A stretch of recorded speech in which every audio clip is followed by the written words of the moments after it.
Hello and good morning, everyone. Welcome to this week's new episode of Breakfast with Boom. I'm your host, Mr. BoomStick XL. And ladies and gentlemen, we have some breaking news, folks. Not only do we have Satya Nadella dropping his letter to the company, which I think when we break down the gaming aspect of it, it is going to be something very, very special in the way that Microsoft does things and the way things are done over at PlayStation. And speaking of PlayStation, ladies and gentlemen, well, we have Call of Duty is out officially for everyone as of midnight, and people are playing it. And I haven't played online. I heard yesterday that it was not running so well, so maybe they've gotten that fixed. But folks, we have the confirmed perks for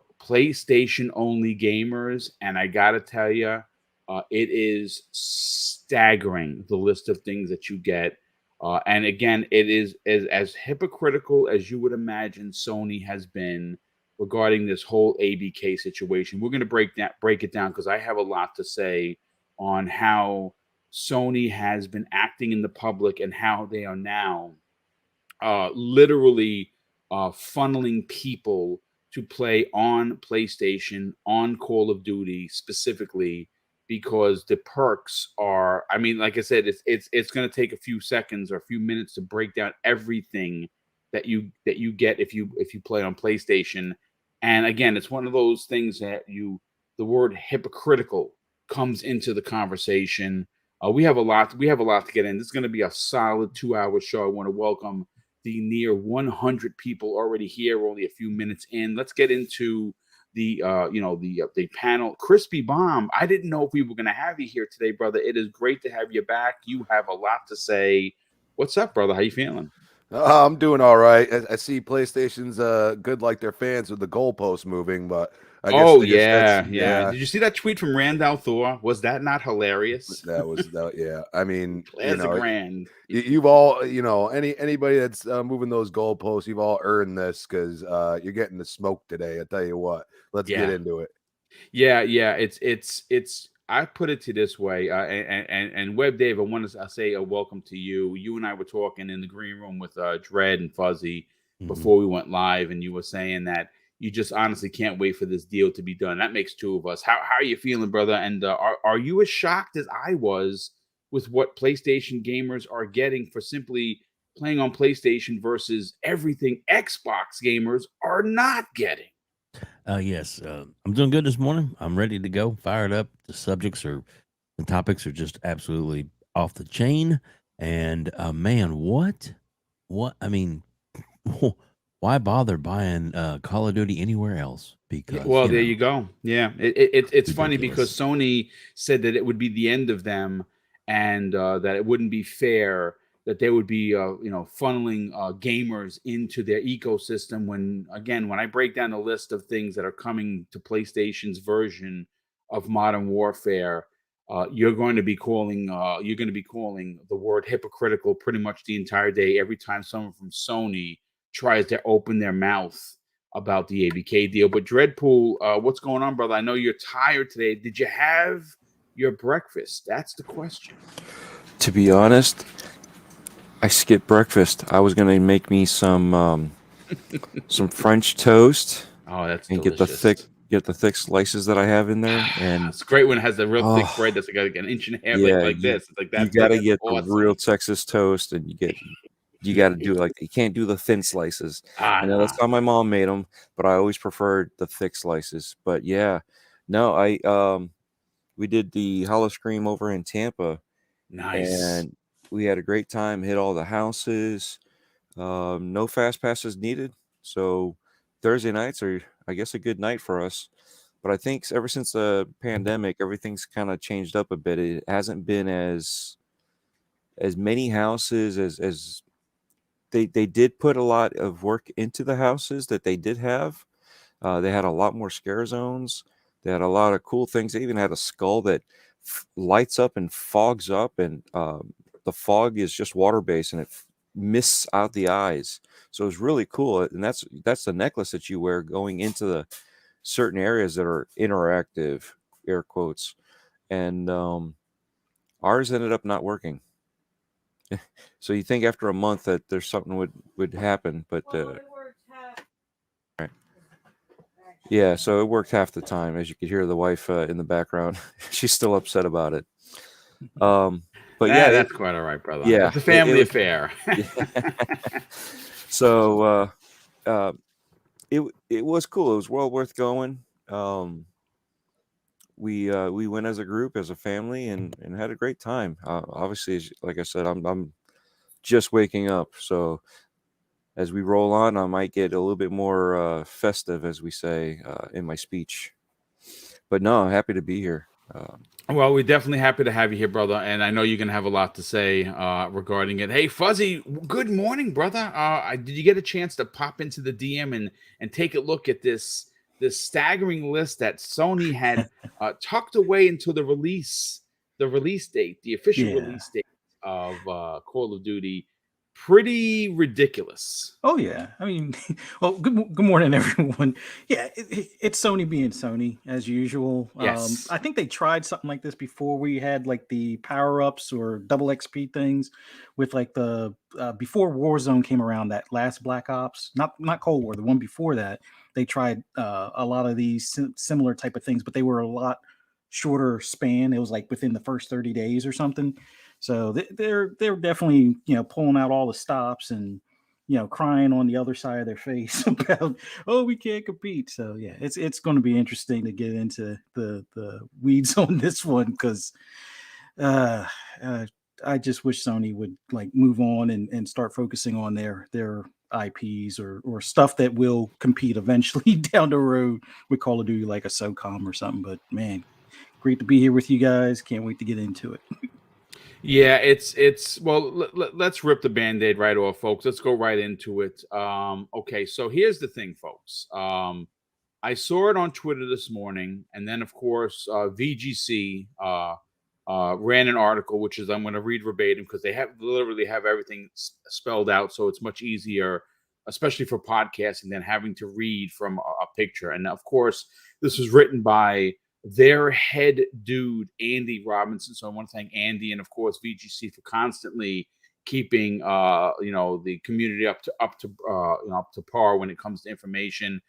And what this package is called, folks, is the exclusive PlayStation benefits for players for Modern Warfare 2 players, and it includes this, folks. Now get this list. Now this is, I want to make it clear, everything on this list is for PlayStation players only. Now, I understand it's a business. I understand that you want to bring people into your ecosystem. This is going to be the hottest game of 2022. It is probably going to be the best-selling game of 2022. I don't know how many people have been playing it. I'm here to tell you that unlike IGN, who gave it a 6, right now, it's sitting at a 9 for me. It's absolutely phenomenal. Now, I haven't played the multiplayer. Maybe it goes down. Maybe it goes up. The single-player campaign is chef's kiss. Now, if you agree, awesome. If you don't, if you disagree, throw it in the chat. Let's have a conversation. I'm quite loving it.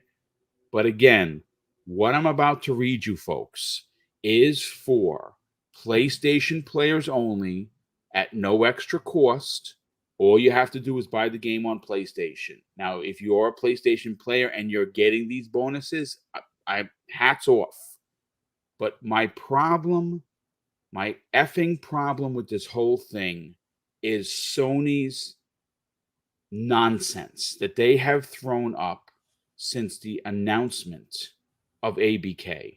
We went, folks, let's reiterate for a second. We went from, we can't make a game as good as Call of Duty.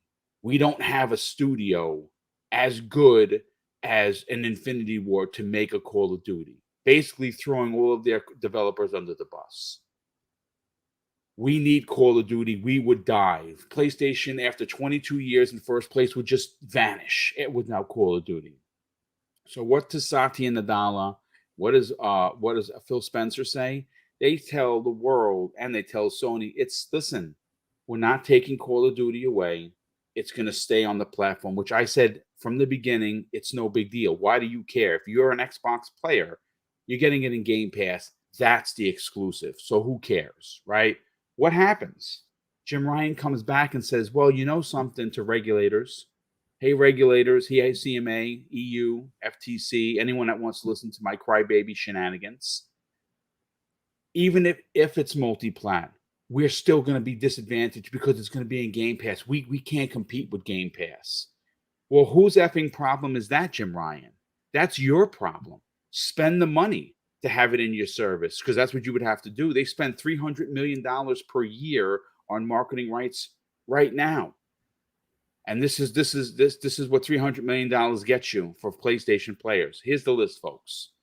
Battle Pass bundle bonus. PlayStation players that purchase a Battle Pass bundle will get an additional 5-tier skips.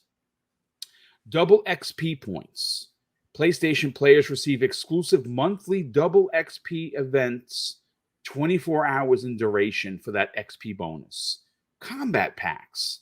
Get a free in-game bundle each Call of Duty Modern Warfare 2 season. Includes such items as operator skins, weapon blueprint, emblems, and much more. Limited time only for PlayStation Plus members. PlayStation Party bonus. Check this shit out. PlayStation players that play together in parties receive an additional 25% bonus weapon XP. The bonuses still count while playing with friends, even if you're playing cross-platform with teammates. Basically hurting people to dominate on PlayStation. So think about what this could do to the community for a second. Think about what they are invoking here. They are saying that if you are a diehard Call of Duty player and you play with PlayStation players, you will get the bonus XP. Can anyone, for a second, just humor me for a second, see Xbox players being kicked out of the party? Am I a lunatic by suggesting such a thing? Have you played online? Have you know how nasty some of these kids are, specifically in the PlayStation community? You can't see that this is going to become a problem. Oh, that's an Xbox. Get him out. If you don't think that's going to happen, come see me 30 days from now when this shit is live. You're going to see how this is going to be a problem. And right there in black and white, they are invoking this.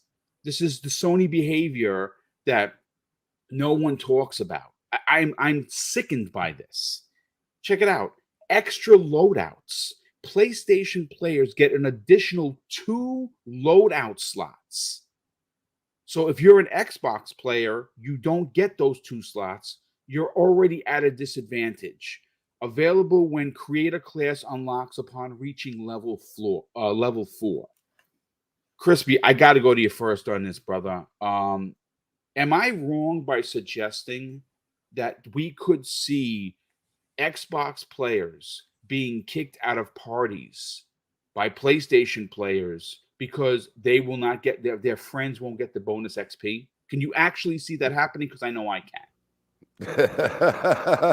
Oh, boom. That I'll tell you that because I read parts of it. I kind of skimmed over it real quick. And, this is, I mean, Sony, you just said to regulators, you said to the Xbox community, you said to anybody that's playing on any other thing, as far as you're concerned, Call of Duty is exclusive.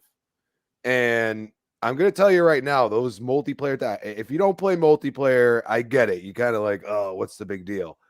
That stuff is in like, dude, when I play Gears, like that's the type of stuff we get. And that's an exclusive to Xbox. Okay. But you don't get anything taken away if somebody plays on PC. As long as they're part of your party, you can, and you constantly party up, you get a little percentage more. But, it's whatever you're on. It doesn't matter. And I think that's where PlayStation, you're kind of putting your foot in your mouth now, because now you're treating this like an exclusive, and you wonder why Microsoft said, nah, bro, we're just going to buy the whole company. Because I think Microsoft is sick and tired of it. this came to fruition. They're struggling. They went to Microsoft, said, buy us, merge with us, whatever you want to call it. This is what happened. And, you have just shown, I mean, this is probably the worst I've ever seen from them. I mean, I've actually never seen anything quite like this, to be quite honest. I mean, this is a multi-plat, people. This is not right. They paid, hey, make it exclusive, it costs $300 million now. I mean, multiplayer people, if they have both console, they're going to be playing on the PlayStation, because if that's their jam, like Gears is for me, you're going to want, all the perks you get, the extra loadouts. I mean, that's like almost sounds like a pay to win type thing. You know what I mean? Except you're just playing on PlayStation. So this is where we go into the facts that, everybody's like, oh, but they only said 3 years. No. They want to renegotiate everything after 3 years. They want to stop stuff like this. And they have every right to do that if they're making a $70 billion investment. Exactly. They want an even playing field. And that's not to say that there's not going to be, they could literally, here's the concession. They don't do anything extra like this. They won't be a Sony on Xbox and give all these perks to just Xbox players. Okay. Maybe that's the concession at this point. And I'm fine with that. I really don't, it's one of those things like at this point, especially having crossplay. Okay. This is where the problem lies right here. Yeah. All right. If it wasn't crossplay, I guess you don't, but then it's exclusive. That's the way I look at it. Because most games that are multi-plat have crossplay as long as Sony lets them, type thing. Right. Or pays the piper to do it. Yeah. Yeah. So, I mean, anybody that's happy with this, I mean, if you're a PlayStation gamer, I got no problem. I mean, this is not about you. This is about the company that you're playing on. And I see the Sony Defense Force will come out and say, oh, but, they paid for the... Dude, there's a difference between paying for marketing rights and paying for almost exclusivity on certain items. And, I mean, that loadout thing, I've never heard of somebody paying for something like that. I mean, this literally... and I'm sure some Xbox people, and rightfully so, by all means, tweet out to the CMA, hey, take a look at this. Because you know what? This is exactly the reason why, they keep saying, oh, but they'll have exclusive perks and stuff. Oh, you mean they're going to do to you what you've done to them? Is that what you're talking about, Sony? So, they're moving the goalpost, and I love it because something always has to come out to absolutely stomp the goalpost into the ground. It's broken now. Like you can't move it no more. You have officially, Sony themselves have officially screwed themselves in a way. And as long as they actually take a look at all the aspects of gaming, this is egregious and this isn't right. Okay, especially for anybody, even if you bought it on PC. I mean, that's pretty screwed up. It has to be only in PlayStation. You get extra loadouts. You get extra perks if you're. So I'm with you, Boom. I think they'll kick people out.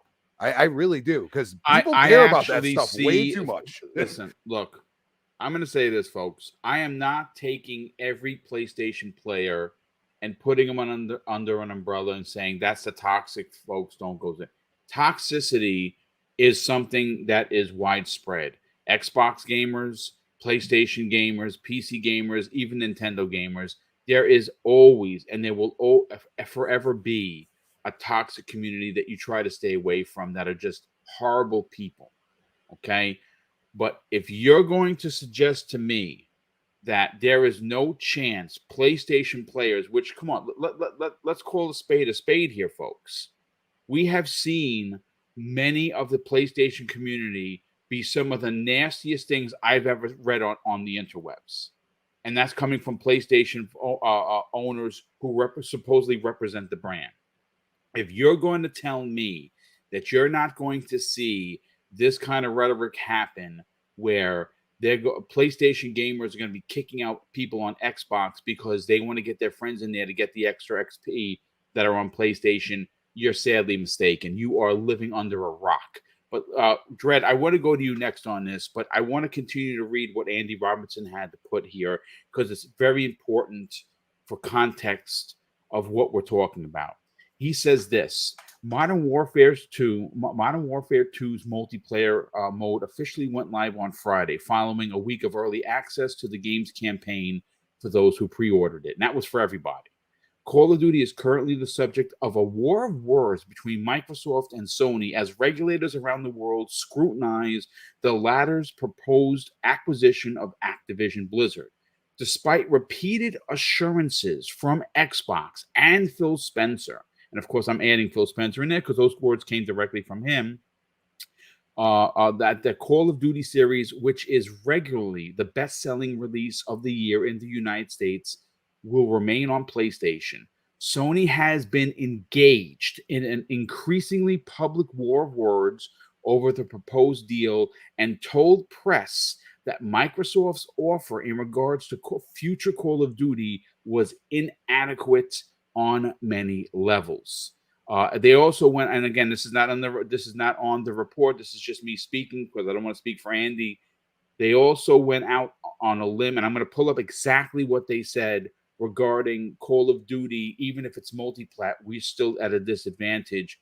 When you see these advantages, more specifically, the 25% playing with PlayStation only players, I don't know how you feel, and we're going to get that in a second. That makes me sick. What are your thoughts on this, Dredd? You mean PlayStation to win? What? A station. That's true. That's a good one. You know, it's just so funny how, you know, they want to keep it, you know, let's look at it through our own eyes, right? If it was our company and we're trying to do this and we're trying to keep this open to everybody because we want more people to have access to it, to have more people to be able to play and not exclude anybody. And, you know, and this is the particular game that they want to do it with too, not just, you know, this is just the biggest, one of the biggest topics right now. And when you do something like that, why would you tell people that you can skip 5 tiers and actually it's a total of 25 tiers that you can skip? Didn't we have that hypocrisy with Halo when you bought the battle pass? Everybody's like, oh, you know, you're cheating. And it really, you know, it's more on the cosmetic side. What are you cheating on here? But when you're doing this on your on Call of Duty, you're also getting that loadout when you reach the level 4. You know, you're getting all that stuff even faster. You know, so it's yet again, it's another one of those perplexing things that what's good for the goose should be good for the gander, but they don't play that way. You know, and the hypocrisy about it, you know, it's yet again my quoted word, deceptive practices that PlayStation's doing, and Xbox is trying to open it up for everybody to have access to. It just it's so mind-boggling that we're still dealing with this.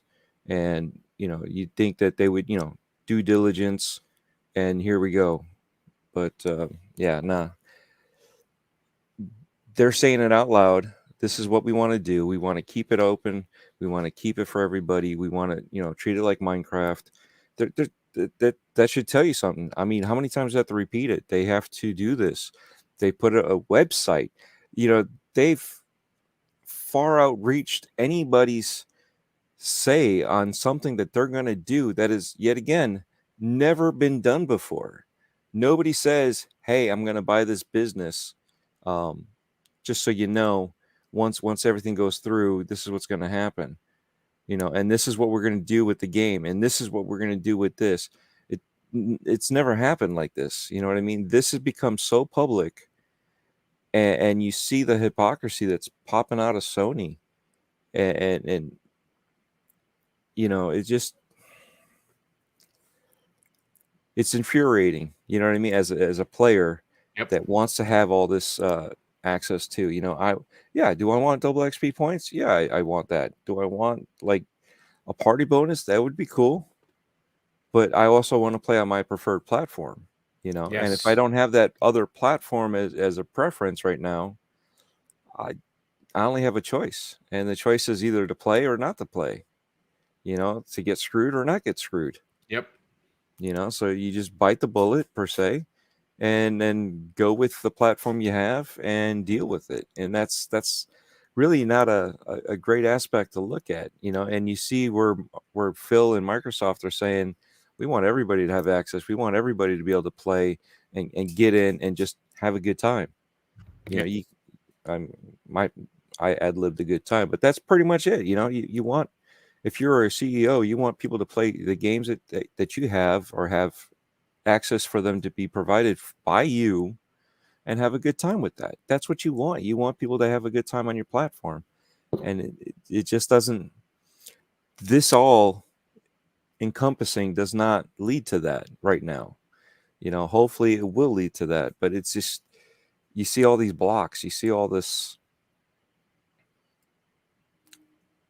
the hypocrisy. Yeah, no, I mean, listen, we're going to be on this topic for a minute. I want to get the rest of the panel, but I just want to get the opinion of the chat. Now, I'll start pulling some comments, but I do want to bring into the conversation, Web Dave, of a story that I just pulled from Forbes. Now, besides the hypocrisy that we've already seen Sony behave regarding the ABK deal, we also learned, due to an investigation from Forbes.com, that there are Game Pass blocking rights that Sony had Activision sign in the contract.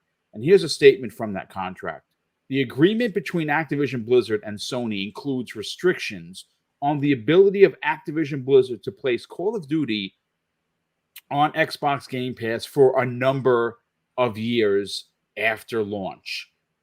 Again, this is what is going on here, folks, and why I am so riled up, why I have such a big problem with this, is because Jim Ryan has been out here crying and pretending to be the victim, limping around on one leg when the guy isn't hurt. Okay? And he's said so many things to regulators that are just straight up lies. Now, do I think anything that Sony says is going to have any relevance on this deal going through? I actually don't.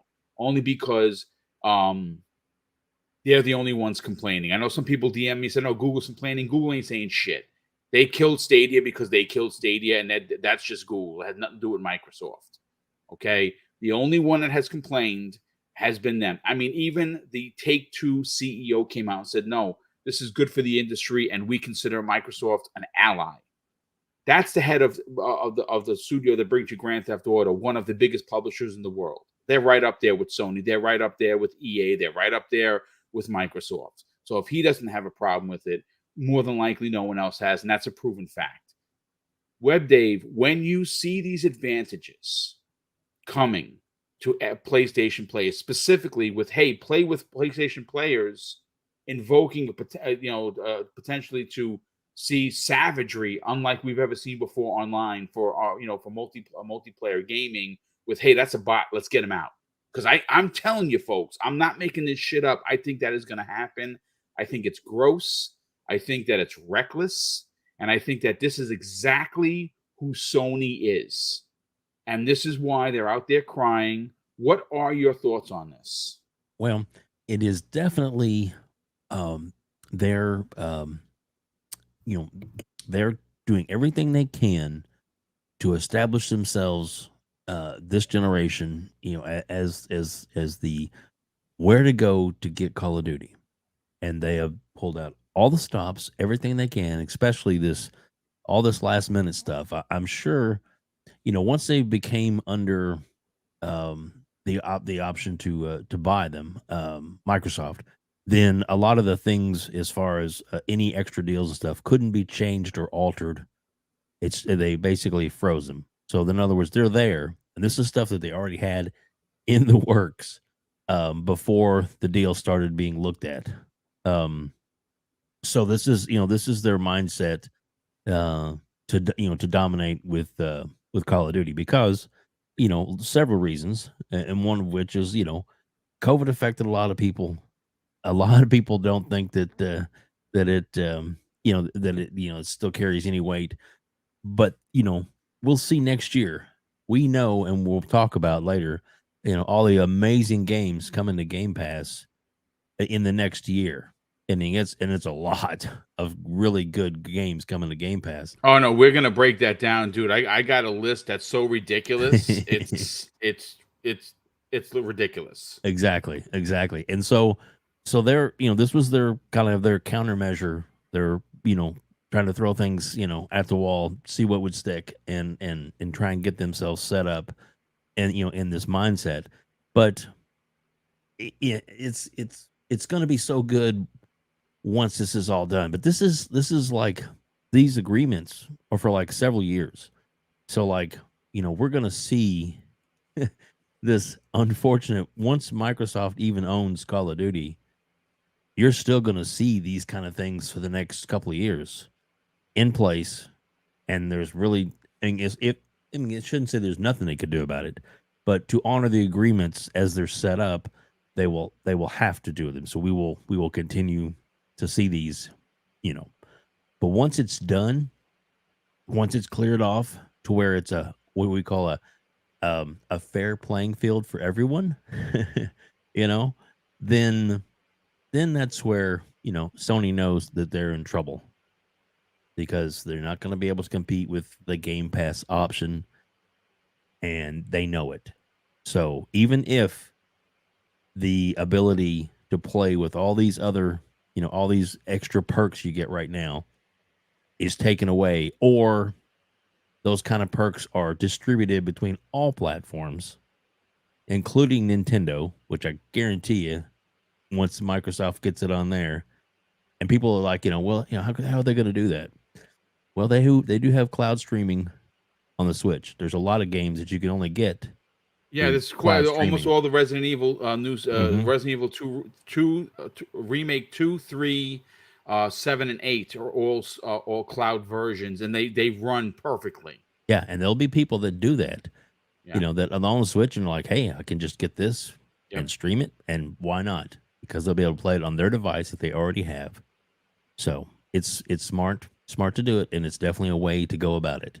Yeah. But you're right. It's very upsetting when you read all the stuff that they've done, and just know that this is how they're going to, or how Sony's been working, for a long time. Especially as to keep themselves in first place and to keep other competition down or at bay. This is the kind of tactics that they do, and it is business. I get it, but when you see it on paper and you see it in front of you, it's definitely like wow, these guys are mean. Yeah. They're they don't. I mean, they're sure it'd be nice to have some perks and things like that, but some of the stuff that's set up in this is like, why bother having it on any other platform? Because your clear advantage is going to be the PlayStation. Yeah. But except it won't look as good. Just saying. All right. I mean, look, they're again, this honestly disgusts me. I don't think I'm going to be the only podcast talking about this. I welcome anyone that wants to have a conversation about this. I am going to say this upright and publicly right now. If you are defending this, then you are definitely a part of the problem. Because, like I said, you want to give people a bonus XP. I mean, that's a marketing right. That's like Web Dave just said, that's business.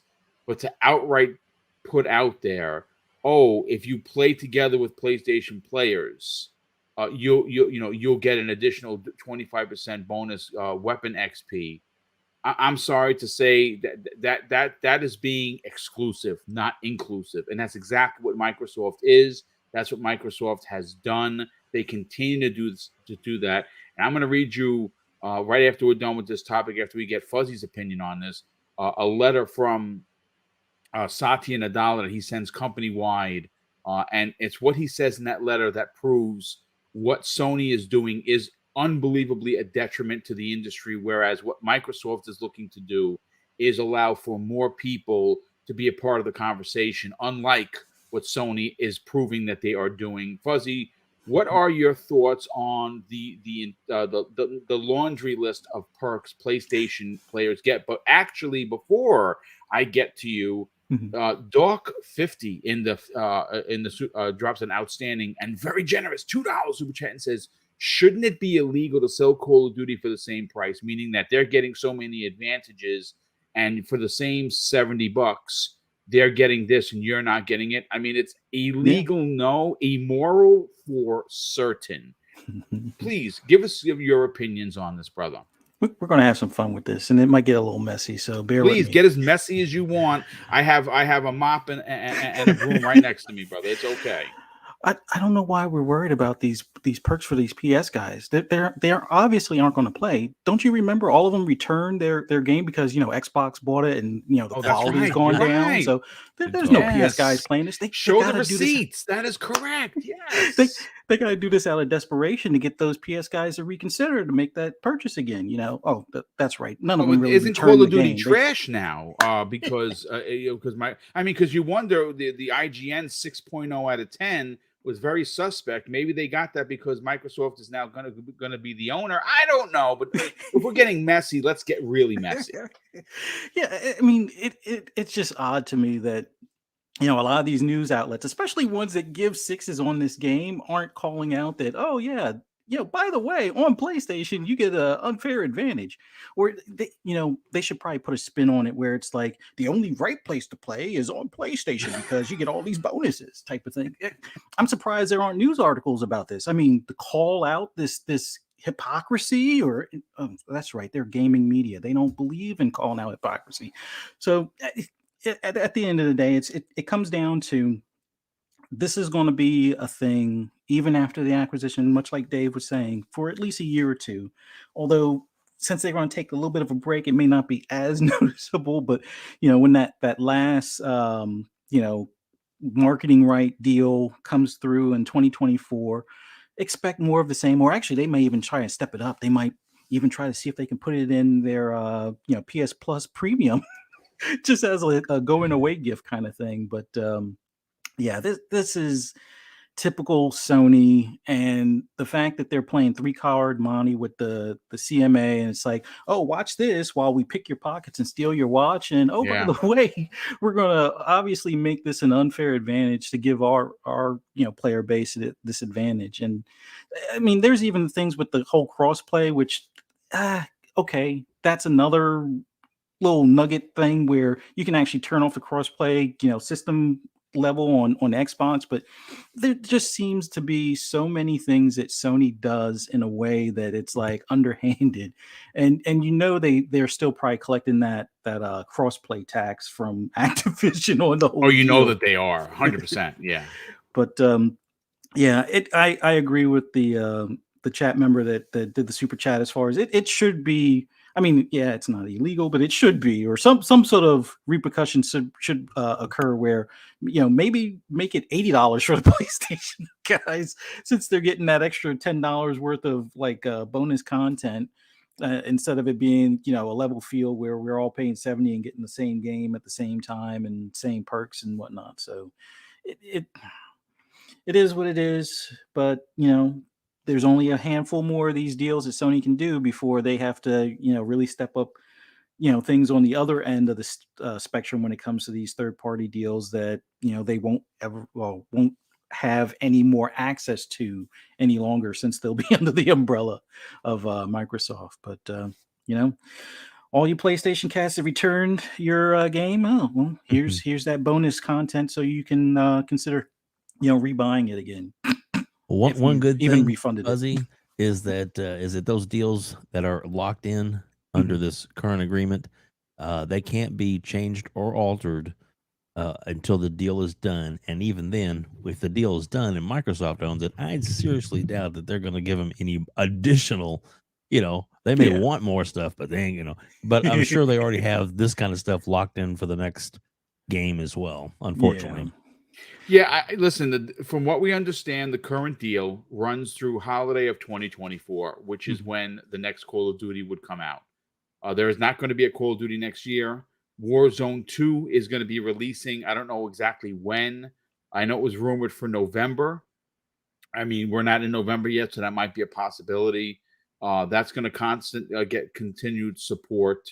My question to the panel here is, after the arrogance, I should say, that Sony has shown, and basically, specifically, Jim Ryan spitting in the face of Phil Spencer, calling the deal, the extended contract offer to 2027 inadequate on many levels. Does Microsoft, because they've already turned that deal down, right? So right now, as it stands, the deal is to 2024. Does Microsoft offer that same deal again? Do they go pull back from the table and say, you know what, you said no, so we're going to leave it to 2024. When 2024 comes, that's going to be the last time you see Call of Duty, with marketing rights and whatever other advantages they have. Like, I don't think, and like I said, we have it facts. We literally just heard from Phil Spencer at the Wall Street Journal conference that they intend to treat Call of Duty like Minecraft. And if you are someone that is maybe not a podcaster, and you're just a gamer, where could you find Minecraft? Pretty much everywhere. So I would imagine that Microsoft likes money. Their investors love money. They want to continue to make more money. So Call of Duty is going to be everywhere. It's going to be on your PC. It's going to be on your tablet. It's going to be on your Xbox, your PlayStation, even your Switch. But the only advantage that Microsoft players are going to have is that we can download it for the price of whatever Game Pass is going to be. Because Phil Spencer did say that he can't keep it at this price forever. That there is going to be some Xbox things that they raise. I mean, some people are suggesting that we go up to $70 games. Some people are suggesting Game Pass is going to potentially go up, which would, again, I don't agree with, because certainly, at least we know for the holiday, Phil Spencer has confirmed that they're not changing prices of anything. Now, if it goes up, I'm not going to. I'm not capping for a $3 billion company. All right, I will be. I will voice my concern based on how much it goes up. If it goes up to $25 a month, I have a real problem with that, and I will call Microsoft to the carpet, and I will be one of the most vocal ones out there. But if it goes up $2, if it goes up $2 from 15 to 17. Am I going to like it? No, but again, I'm going to be selfish here, and this is why I say to everyone: Black Friday is a couple of weeks, folks.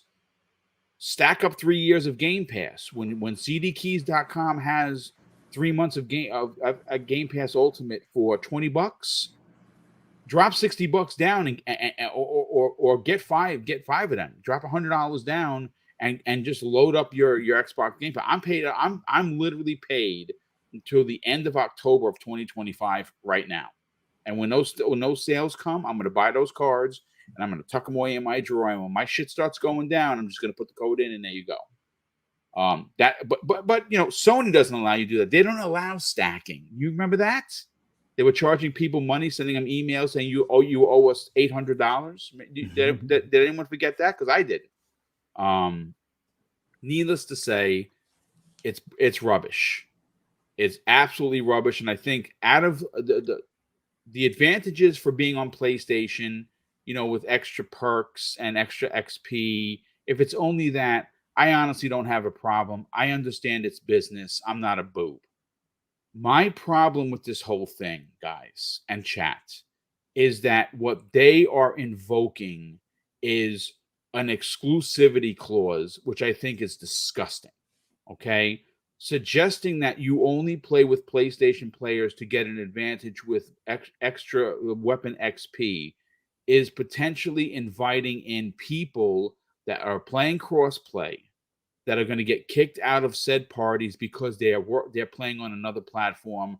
To me, folks, that is inexcusable. That is disgusting, and I am going to be incredibly disappointed if the media does not take and run with this, because this is a law pass. I don't know how you can be a gamer. I don't care where you game, and somehow be like, yeah, this is good for gaming. Is it? Is it really good for gaming when you're inciting exclusivity instead of inclusivity? I don't know. Maybe I'm a moron. But needless to say, I want to get to the super chats. There's been quite a few of them. I want to welcome back a few people I haven't seen in the chat, and I was actually quite concerned for. So, Gamers Play HUD Zero, who's been a member for a year. Thank you so much for that. He drops a very generous $10 super chat, and he says, I am deeply saddened that because of the advantages for PlayStation players with the marketing deal PlayStation has with Call of Duty, the Call of Duty franchise, this will continue until the deal ends in 2024. And you're absolutely correct for that. And Shooter 2853, what's going on, brother? How the heck are you? I am glad that you are still with us. Once again, it's always great to have you in the chat. Former old man like me. He is an old man like me. Unless he took some youth medication. He drops a very generous $10 super chat. And he's been a channel member for 2 months. Thank you, Shooter. Definitely appreciate that. He says, hi, Boom, Mrs. Boom, Dreadpool, Web Day, Fuzzy, and Crispy Bomb. So good to be here again. Hope you are all well, and hi to all in the chat. Well, thank you for the generosity, the kind words, and your presence here, brother. We also have Lucky Mo. Hey, Lucky, how you doing, brother? That is my middle name, if you didn't know. He drops a very generous $2 super chat and says, this is great, folks. The CMA means cover my ass to Sony, and I love it. I didn't even think about that. That is very, very sharp. He's got to welcome in who has been a channel member for 2 years, Sleepy Goblin 2D. Welcome, brother. Thanks so much for being a member. We also have the Game Pass Weekly, who's been a channel member for 1 month. Thank you for being here as well. We also have Kingfish 737, who's been a channel member for 10 months. Thank you for that. He says, Morning Boom and Panel, just wanted to show love and respect to a true gaming channel. Hashtag gaming is for everyone, brother. Thank you so much for that. Definitely appreciate it. Gamer by Choice drops a very generous $5 super chat, and he has been a member for 2 years. He says, let's be real. Sony will just change what games they get perks for in the future, and I absolutely see that. I see them reaching out to EA and to Take-Two and Ubisoft for popular games. Yeah, I don't doubt that at all, to be honest with you. Black Helmet Man has been a member for 1 year, so thank you so much for that, dude. He says this, why does the CMA care about the merger for two U.S. companies two U.S. companies effectively and one of them is I guess you're talking about Sony being a Japanese company. It's because the reason why the CMA cares is because they have to make sure that their consumers in the UK, not specifically the EU, because they split, which is dumb, but they split in Brexit. The EU Commission, what these entities are there for are for two reasons. They're not there to protect companies.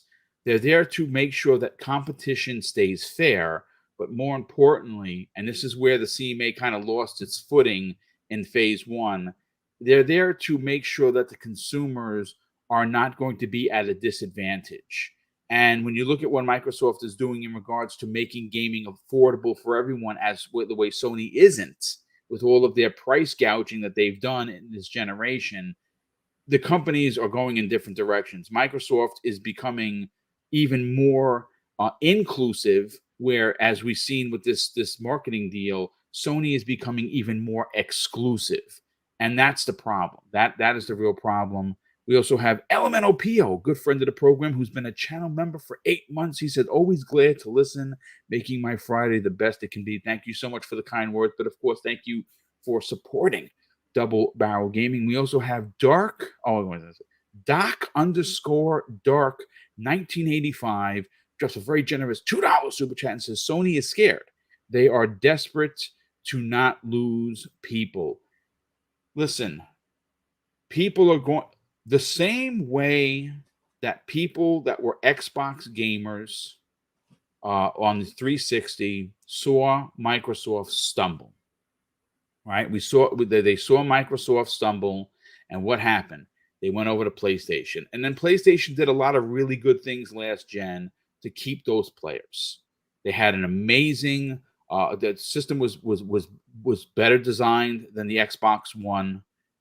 They had games, first-party games that were killer. They made some big marketing deals. Everything that the Xbox 360 did, Sony took that page and ran with it in last gen, and they did it to great success. I don't hate on Sony for doing what they did. They did it to great success. They released great first-party games. They made really smart marketing deals to lock certain franchises behind their box. That's business. I don't have a problem with that because that's exactly what Microsoft did with the Xbox 360. They were very aggressive in that era, and they succeeded because of it. But the difference these days is they've been in first place for so long that they're bullish about how they do their business. They're ballsy, they're arrogant, they have a no-nonsense care attitude, and it shows. It shows what they do with the industry, how they cannot be afraid to raise their console $50. You know why they're not afraid? Because people aren't going to leave. People are going to pay for it. And if that's and again, I paid my $500. Would I pay $550 for it? No, I would not. I don't play it that often to spend that kind of money. Do they have great games? Sure. Do I have a lot of games? Yes. Would I pay $550 for it? Absolutely not. I'm sorry, I just would not. But I do want to move on to the next topic, and this I want to bring in to the conversation Satya Nadella, because obviously he's a big part of everything that's going on currently with the ABK deal. We know that they have. This is going to be the biggest deal in marketing history. We also know that he has, Phil Spencer has full support of Satya Nadella, and that's a really, really big deal. But I do want to confirm two things. One that we learned from Satya Nadella was the fact that life to date.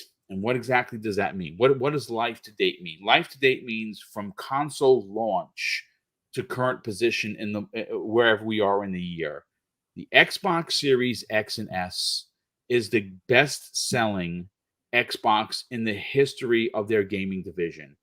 That's a big deal. That is a monster deal. That goes to show that they are breaking barriers down. People are buying Xboxes. We also learned during the event, and Risk It for the Biscuit sat down with me yesterday, and we discussed this specifically. If you missed that episode, go check out XVlog Live for yesterday. We had a great conversation, a fantastic conversation. One of the things we learned is that Microsoft, specifically this particular Xbox, is not only selling well on the Series X side, but the Xbox Series S, and again, I called it years ago, before when it was only a rumor, that this was going to be Microsoft's Trojan horse into the industry to break down barriers. You can listen to me and keep talking about this for years when this was a rumor. Again, confirmed by Satya Nadella, more than half of the Xbox Series S consoles sold are new customers. That's bonkers. Think about that for a second. More than half of Series S owners right now, today, on this Friday, are new people, new gamers to the platform. That's massive. And what's even more crazy about that number is this year is the worst year in Xbox history for first-party games, for bangers, as the kids say.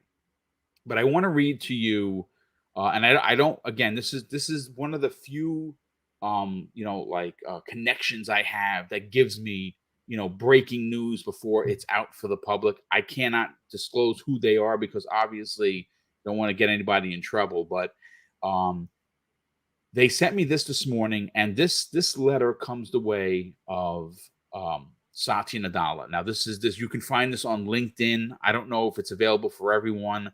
I happen to have it, so I'm going to keep it that way.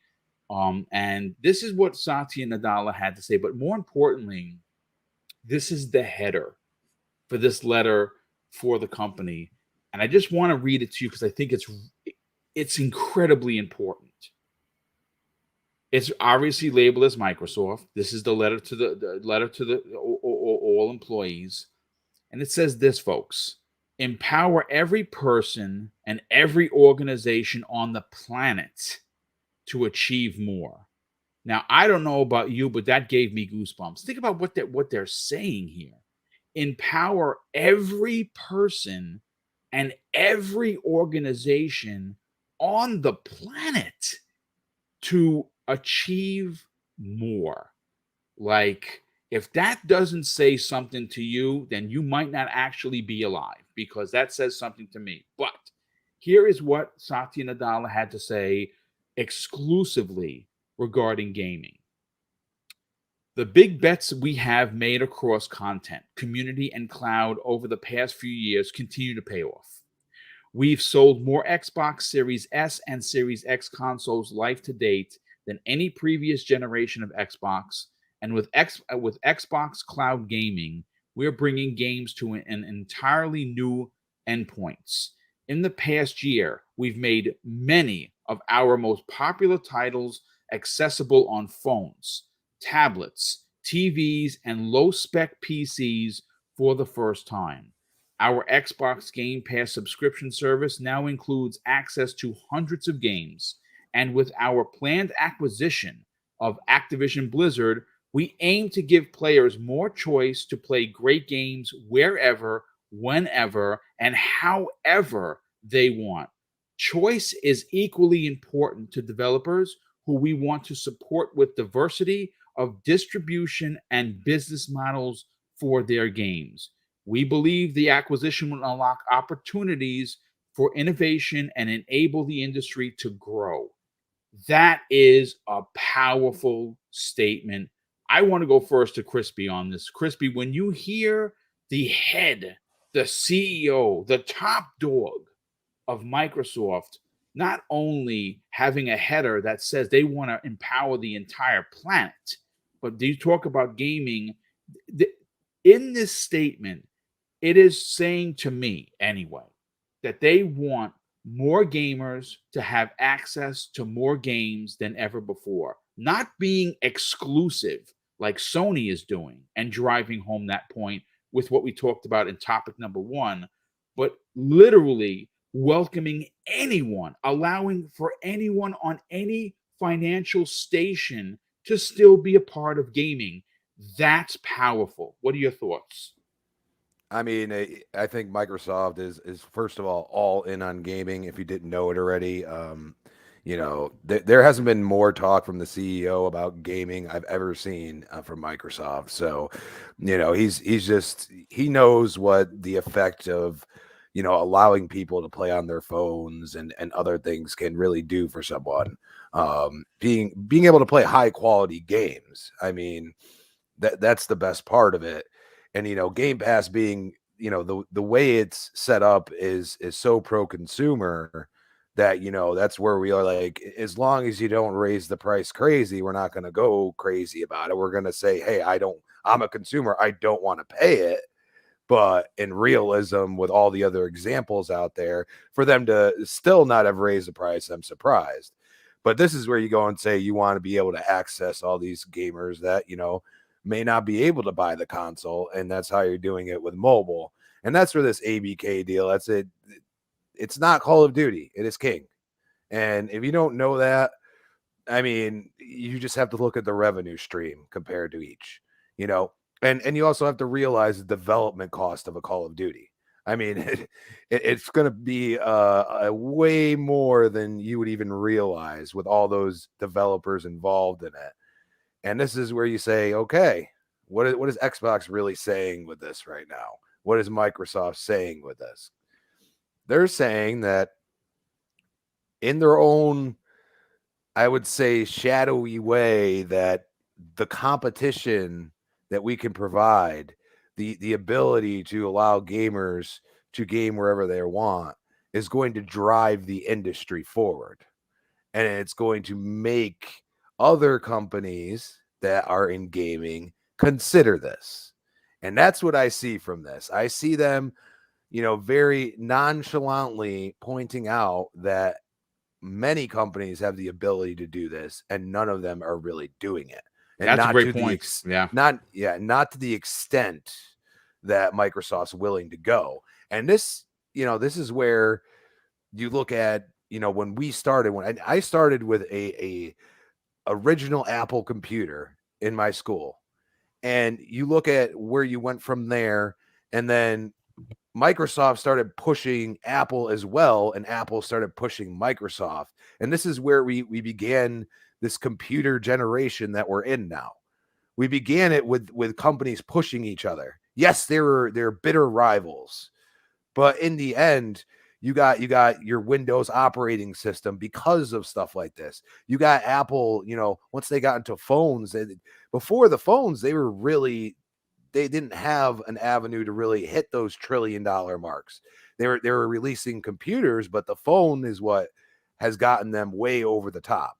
But this is all pushing each other back and forth.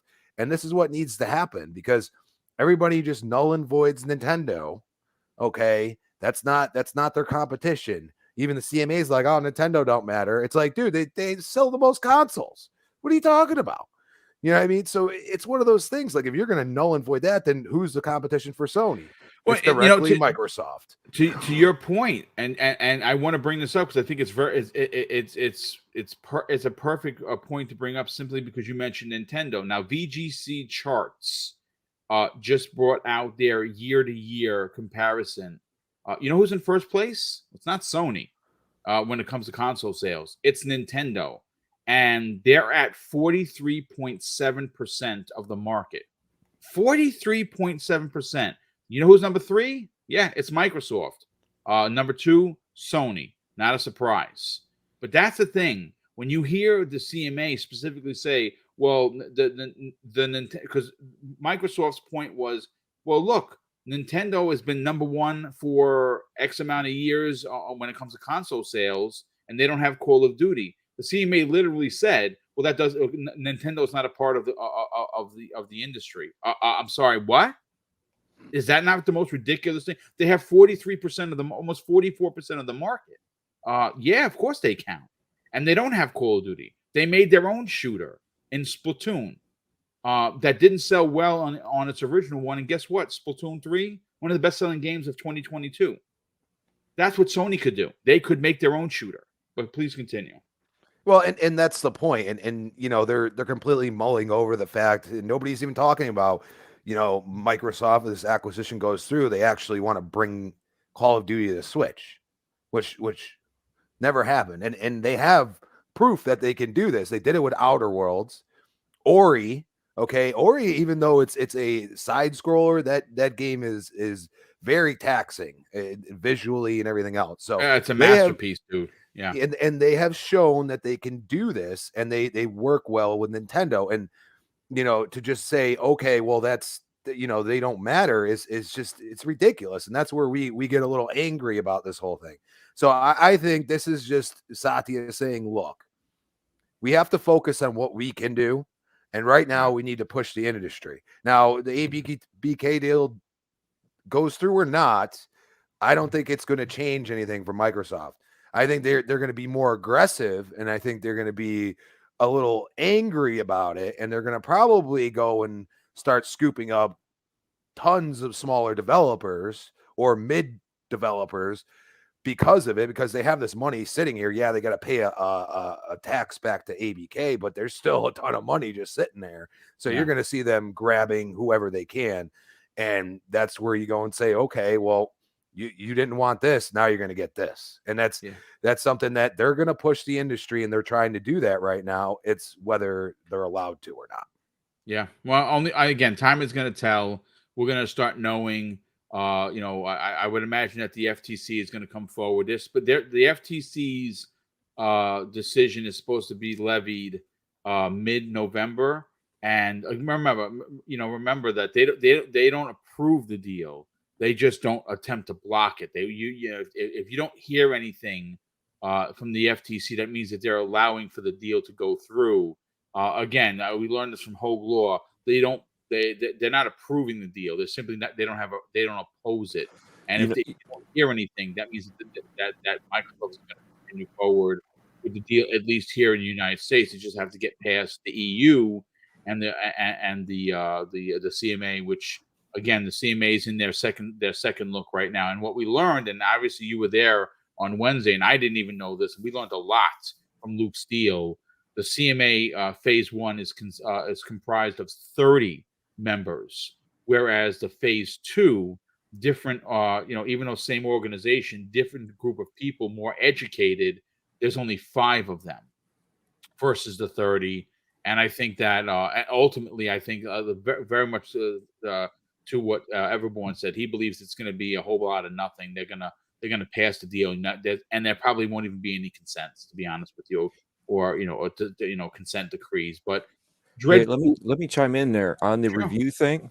They review, they never approve, because Correct. if they approve, they will be liable for if something doesn't go right, and that's government wide. Yes. So they'll review it, and like you said before, they'll block it if they see that something's not right. But otherwise, it's just considered a review, and then it goes through. Okay, if they approve, it holds somebody liable that somebody approved something. So that's why they do that. So sorry about that, but I just no. I'm glad you jumped in, because I was going to go to you anyway. Clarification there when it comes to that stuff. Yet again, it's stuff that I deal with, but it goes across the board. No, that's good stuff. Again, you're always learning, and I love the fact that we are here too. Before I give you the microphone, Dreadpool, Jason Purcell in the chat says regarding the letter that I read from Satya Nadella. He says that's good stuff. Leadership with motivation and actionable objectives, and that's absolutely correct in saying so. Where do you personally? What's your feeling on what Satya had to say? Because to me, he sounded like he was talking about the world rather than it just be just the Xbox platform. I'm sorry. No, I was asking you what are your thoughts on what the letter I read from Satya? Oh, okay. Yeah, you I must have had some issue there because you blanked out. Okay. So it's funny how, I don't know if anybody really knows this, but I think that's partially why this letter is out there. All of pretty much almost every single aspect of whatever Microsoft does, all their different, mini companies, their revenue is going down. They're not increasing. They've been decreasing. And Xbox is the only one that's really been pushing up and showing that it's sustaining. And it's not letting, if you want to call it recession, you want to call it anything else from previous, years that we've had issues with everything, in the world. But what Xbox is doing with Game Pass is showing you that there's a lot of growth there. And they've already said that many times, that they want to reach more than what they've been able to reach. And PC market, it's not just the only market that they've been trying to reach. Crispy brought it up earlier that, cell phone, ABK, right? King. The cell phone market has always been dominant when it comes to this stuff. You look at their numbers, you got all these free to play games, Candy Crush, prime example. How many thousands of dollars have people spent on a free game? And that's not the only game, but that's like the biggest game that everybody knows. If they didn't know of any games, that's the biggest one. Now, when you look at that and you look at games like Call of Duty, yes, you're paying to get the game, but look at the seasons. Look at all the stuff that they do. I mean, why do you think, what's it called? The Epic one, I blanked out their name. Fortnite. Thank you, Fortnite. Why do you think Fortnite is doing all that? Why do you think Fortnite is so huge? You just download the game, start playing. Oh, well, you know what? You want a skin? Here you go. Here's this, here's that.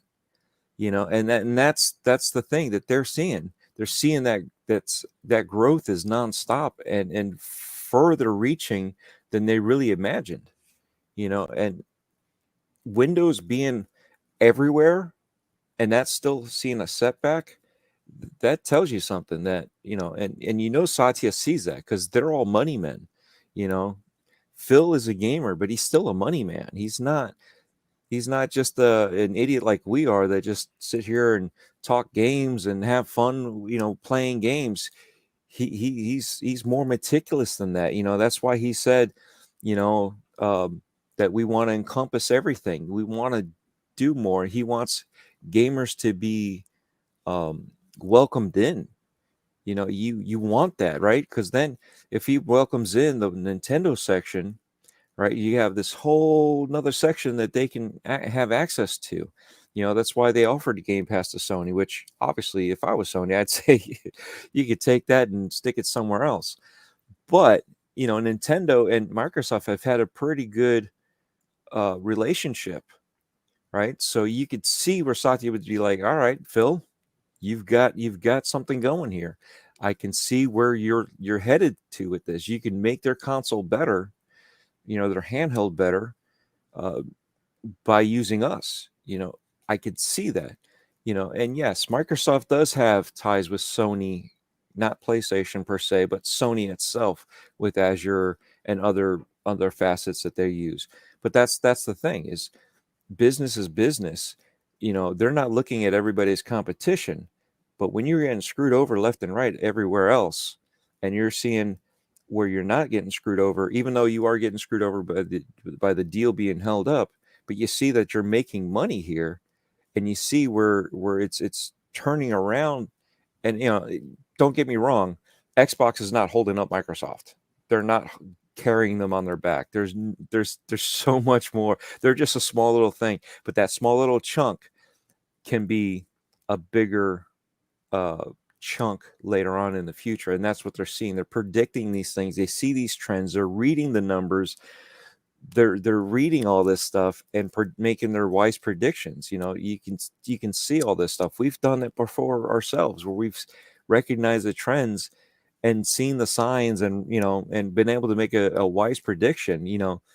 Sometimes it's throwing some spaghetti on the wall to see if it sticks, but sometimes you can actually say, okay, this is al dente. We're good here. We don't need no more before it becomes mush and doesn't have the quality texture that it should have. And that's what they're doing here. So I see it, Satya is keeping an eye on this more so than before. Yeah, I mean, and listen, like I said, back in the days before, they took gaming seriously. It was just another, division of Microsoft. Now, gaming is such a big deal that it's literally making up a huge section of what Microsoft does. And I do like what he had to say. I do like the way that gaming is important, but I do like the approach that gaming is for everyone, that it shouldn't be an exclusive thing. And one of the things that I fight back on, Dread, is the fact that when you see people on social media, specifically when you talk about the world as we know, inflation has gone up.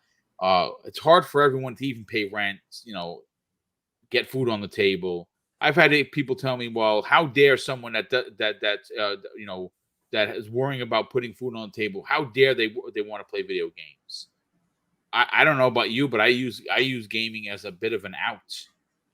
Sometimes when life is kind of sucks and you get walked away. I mean, who are you to suggest that it's only for a specifically financial station? If you're in that group, you're an asshole. I'm gonna tell you that Why right are you now. pocket watching somebody? Because if you want to pocket watch somebody, how about the movie goers that go and buy a movie ticket, buy popcorn, buy the drinks, buy all the extra candies that they have, and that's a one shot deal.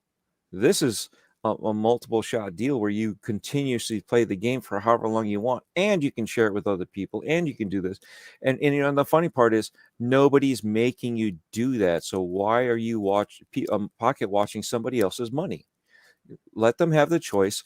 If that's what they decide to do, yeah, some people will have a home theater that they spent thousands of dollars. So money's being spent no matter what, and if that's their means of escape or relaxation to get down to being whole, then let them be that, right? And that's the thing, and movies bring people together. TV shows bring people together. Games bring people together.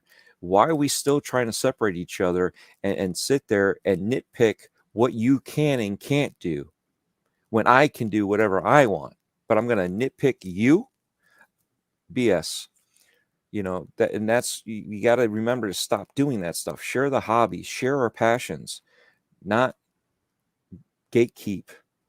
Quit I moving agree. the goalposts. Yeah, well, moving the goalposts is what Sony does best, and it's what Unfortunately, their yeah. players do best. And like I said, shout out to Randall Thor for putting out a gift that I literally laughed out loud. Like his tweet was hilarious, especially on all of the What- knuckleheads about how Game Pass is losing money and that developers aren't being paid well and that no one cares about Game Pass. What a bunch of boobs. I mean, listen, I don't hold receipts because I don't care what you say. If you put yourself out there to be an idiot, well, that's good on you. But someone will hold receipts. But let's bring in Web Dave. Dave, Yep. what are your thoughts on taking a look at the way Satya Nadella not only looks at gaming, but more importantly, looks at the world, at others outside of the Xbox and Microsoft platform? Well, I think it's awesome that he's doing this and that he's making this known to his to his employees. I believe it's an inner memo that was going It around. is, yeah. He does this yearly, yeah. And it was and it really instills confidence in the team and what they're trying to achieve with the gaming division now. And I think it's important, to show them, that he has their back, that he is definitely, putting an emphasis on this because they do deem it as an important growth for the company as a whole.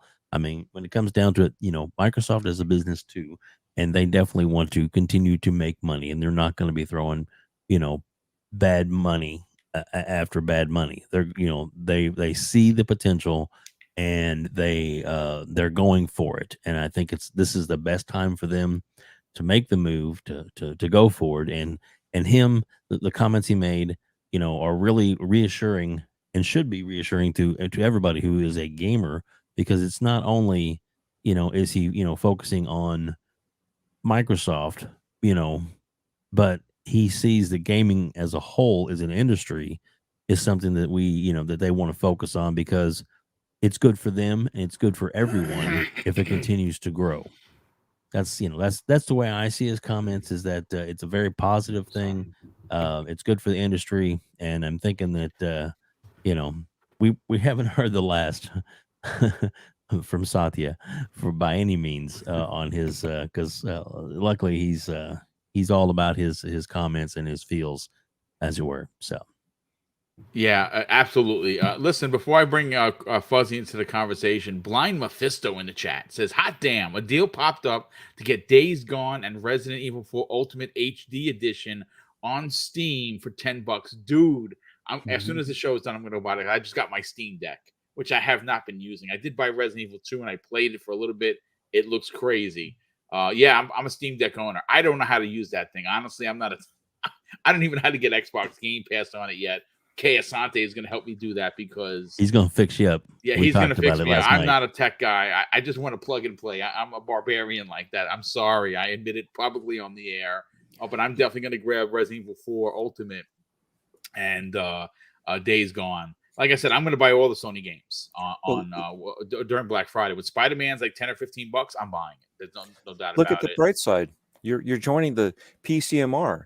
The portable I know, master which race. I don't think they want me. I'm going to be honest with you. I don't think they really want me because I'm not a PC guy. It's just I'm listen. It is what it is. I got the Steam Deck at a deal that you just could not refuse, and that's thanks to Everborn Saga. So listen, Fuzzy. One of the things that I want to touch on here specifically, and this is important because as gamers, we talk about value for us, right? Everyone so far has had great points about what Microsoft brings to the conversation in regards to the the gaming public, not just the Xbox gaming public, but the gamers across the world. They want to invite everyone in. And I understand it's a business. But it's this statement that I find to be important. I want to get your specific point on it. Choice is equally important to developers who we want to support with diversity of distribution and business models for their games. We believe the acquisition will unlock opportunities for innovation and enable the industry to grow. That is big. What are your thoughts? Well, a little bit on the business side of things. I think part of it is what they had hinted to as far as doing like a mobile store. I'm not sure how full on that they're going to go as far as the mobile space, whether there'll be another Windows phone or not, but offering another storefront that, as they've talked about in the past, isn't going to take as much of a cut as like what Google Play and what Apple do for like some of the big studios, and even some of the rollbacks that they've done a little bit on like for smaller studios. I think Apple takes like I want to say it's as low as like 18 or 19% or something like that if you're like under 1 million downloads or something along those lines. But even still, I think Microsoft overall is trying to make it so if you're a developer anywhere around the globe and you want to be able to get your game in front of an audience, they're going to do their best to make it possible and not, hit you over the head a couple of times and empty out your pockets to do so, and give you the type of exposure to an audience that wouldn't normally necessarily have that visibility on other platforms. So consoles as a whole, they're kind of topping out at around 200 to 300 million, or 200 to 300 million. So if you're going to go above and beyond, like reach those 3 billion gamers as they've talked about before, you got to include mobile, you got to include PC and other devices like TVs with built-in apps and things along those lines, to allow not just the developers to have more freedom and visibility, but the potential clients or customers, the gamers out there in all shapes and sizes and forms, whether it be mobile, console, PC, and so forth, have access to those games and things. So I think it's, some of it business speak, but also just the fact that he's putting that out there, so the entire team is kind of on the same page and they know that they're going for the big picture. They're not just focused on a box under your TV or a box under your computer desk type of thing. It's above and beyond that, and they have to think that way, or at least put the word out, so that way they don't find themselves pigeonholing themselves in certain formats. And if they can get back into mobile, opening up that mobile store, and like you were saying many moons ago, as far as like a Game Pass mobile, I think that's the way moving forward. And I think Microsoft as a whole, not only do they have the wherewithal to be able to do things along those lines, but make it possible for both gamers and developers to find each other, I guess is about the best way to put it. Listen, it makes perfect sense. Why I was laughing is another VGC article from Chris Scullion just got dropped in by N64 Josh. And apparently, Modern Warfare 2 crossplay can't be disabled on Xbox and PC versions, but can be disabled on PlayStation. And they actually just did an update to that. Here's what you can do. It cannot be disabled at all on PC. But PlayStation has at the ready a disable option. So you can play with only PlayStation players. If you're on Xbox and you want to disable crossplay entirely, you have to go into system level, meaning you'd have to go into, I believe the way it's being described here is go into your Xbox and disable crossplay. Whereas the PlayStation version literally has an option in Call of Duty that suggests crossplay. You can have it open or disabled. Which again, it's just one of those things that they had with the marketing deal, which is just crazy. Again, not that big of a deal, but still a bit of a head scratcher when you look at what what Sony has been doing, crying about this deal. But listen, folks, I want to get to the next topic. We are an hour and almost an hour and a half into today's incredible episode. We got to talk about Game Pass and why it's a topic. Why BoomStick's talking about Game Pass again. Yeah, we have to, because not only even though without the bangers, as the kids say, for this year, Microsoft definitely showed up short with their first party. Can't argue with the amount of games they have delivered in Game Pass. Well, here's the thing, folks. In 2023, I have a list of games that is coming that is going to literally blow your mind. Now, again, I'm not going to suggest that, this is why they're increasing the price. It could very well be. We know that no Xbox anything is getting its price increase for the holiday. Phil has already confirmed that. Now, does that change next year? I honestly don't know. I would imagine with this list of games, they're going to have to raise prices. Now, again, I don't cap for the $3 billion company. I oppose all increases. But like I said, for me, selfishly, I'm paid up until 2025. So I'm good. That's why I'm telling everyone, stack your Game Pass. When you see a deal, stack it. Black Friday is a couple of weeks away. But here's the list of games. And mind you, I left at least a dozen off because there's only so much I could read, right? Here it goes. Persona 3, Persona 4, Atomic Heart, Wulong Fallen Legacy, Warhammer Darktide, GoldenEye 007, Age of Empires 2, Age of Empires 4, Arc 2, Texas Chainsaw Massacre, Stalker 2, Minecraft Legends, The Last Case of Benedict Fox, Flintlock, Valheim, Lies of P, Hollow Knight, Silk Song, the new Forza, Redfall, Starfield, Hellblade 2, Ghostwire Tokyo, Replaced, Diablo 4, The Last Night, Guilty Gear Strive, Blaze Blue Cross Tag Battle, Special Edition, Dead Static Drive, Planet of Lana, Ravenlock, and Irvin Shadow Legacy. I mean, are you effing kidding me? That's not what's releasing next year. That's releasing and going directly day and date into Game Pass, and there's still a dozen more games I could have added to that conversation. Crispy, when you see what is being delivered into Xbox Game Pass, I think Sony has every right to be concerned because they don't offer that many games, especially any games day and date. The only one that has come so far is Stray, and Stray is a good game. I really, really like it. That's why I upgraded to premium. What are your thoughts on this list of games coming next year? I think the question is, when the F are you going to have time to play these games? Yeah. Can we have a game called Time? Thank you very much. Can I pause time? Yeah, let's just pause for like a whole year. And that's the thing. There's a huge diversity there, and that's attractive to especially like when the family plan actually comes out. I think this is going to be huge because you really have such a different variety of games that somebody is going to like something from there. And you really look at it and you're going to say, wow, I don't have to drop, $60 at least for now, for some of these games. I'm sure some are, in the 40 realm because, rather than pricing you out of certain games, they'll say, this game's not quite worth that full price. So here you go. I mean, thankfully, Xbox hasn't acted like Sony with such things.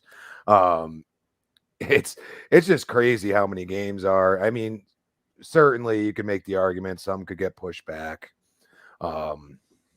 Especially, like I've said before, 4 games next year that are big AAA games. That's what I would think. I would, some people are saying Avowed and other such things. I would be hesitant. Could they swap places? Could Hellblade swap with something, vice versa? Sure, absolutely. But just to look at the magnitude of Starfield alone, I think that would sell Game Pass tenfold. But to add all these other games like Lies of P, people are really looking at that game like, wow, that game's like kind of, that game looks like a Sony game, straight up. Like, honestly, it does. Yeah. And that's where I kind of made that that funny comment that you liked and a bunch of about a Plague's Tale. It's like, dude, like But why aren't you guys talking about this on your console too? You know, and you're touting those sales. I mean, we've been waiting for this. You know, we haven't had much, you know, come down the pipeline. A lot of smaller stuff, a lot of stuff pushed back.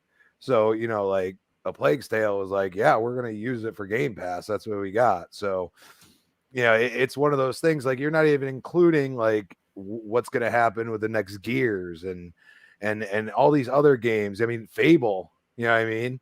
You know, you got games that are just sitting there. It's like, could they, you know, swap? Could they drop it, you know, earlier than expected? Sure. But I think right now, just having that for next year is like, it's going to scare Sony a little bit because they refuse to do the same things that Xbox does. Now, you could say, you know, it takes too much money for them, whatever it may be. They do have the choice. They could, you know, like I said, you know, on Wednesday, they could have a $20 tier and give you your exclusives day and date, or maybe a 3 months after you're guaranteed to get it. Try something, you know. Don't sit here and cry about. Yeah, it's their deal. choice, Crispy. I think that's what it is. They just don't want to do it. Yeah, and you know, like if you're gonna say, oh well, we won't get this. Well, if you want to play the game 3 months before it goes into our service, you're gonna have to buy it. That's fair enough. You know what I mean? It's at least you're experimenting. You're trying something new. Right now, you're just saying, oh, we're all in on games as a service. Okay, but what about the subscription you charge more for? Like, how about that? How about you do something with it? How about not coming out and saying that you're only going to release old games into it?